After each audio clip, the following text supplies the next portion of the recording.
Welcome to day 2 of your challenge. We're going to be going over core values. Core values are those beliefs that you have that influence your decision making and your behaviors. To complete your exercise, you need to pick 1 to 3 of your core values.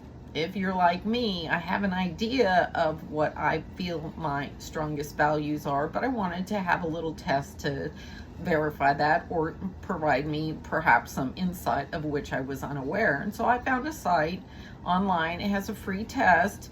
I'll put a link in the description. It has 62 core values. I picked all 62 just to have the test me on everything in case I didn't know there's a value I have that eluded me. They put 2 values side by side and you pick which one is most reflective of yourself. And at the end of the test, it lists 4 different values that are your peak values.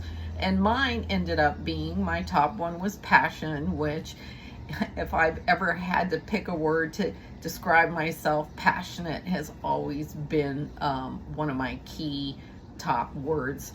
My second one was uniqueness, which is also, anybody who knows me knows that I strive to be outside of the box, to be unlike others. Even my name, Prudence, is quite different than the majority of people.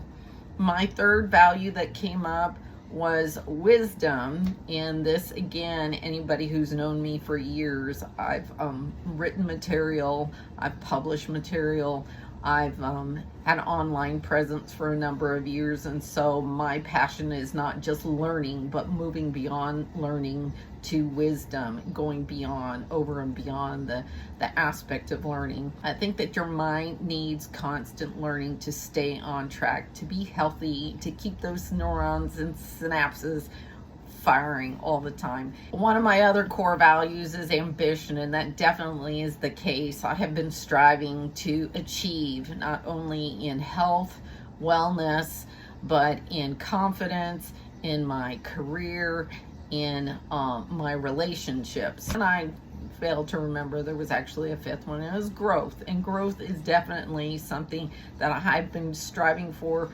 many years. I was a painfully shy, quiet child, and I've grown through role-playing, theater arts, doing Renaissance fairs to grow out of this shyness that I have. Anyhow, just a little bit of information so that you can do an assessment for your day 2 activities, and I will see you on day 3.